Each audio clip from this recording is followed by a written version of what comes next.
Un jour, j'ai emporté chez moi un livre sur le PDP-8 et c'est devenu ma Bible.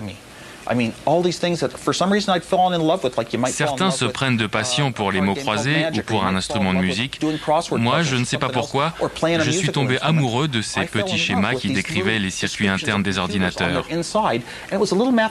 Avec un peu de maths, j'arrivais à résoudre des problèmes, à trouver des solutions personnelles, et ça me rendait heureux. On tapait les commandes, on attendait un peu et tout à coup, l'engin nous sortait une réponse. À l'époque, c'était phénoménal, surtout aux yeux d'un gamin de 10 ans.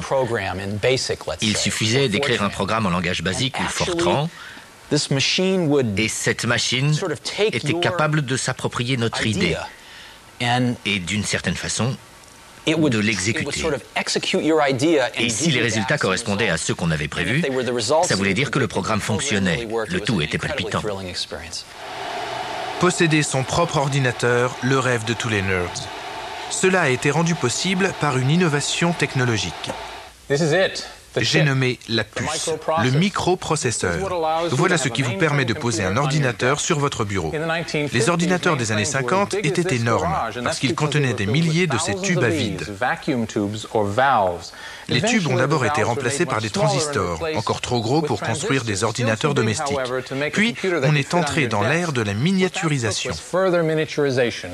Cette petite plaquette de silicium contient plus d'1 million de transistors. Le microprocesseur a engendré le micro-ordinateur. Et c'est pour ça qu'on parle de Silicon Valley et pas de Computer Valley.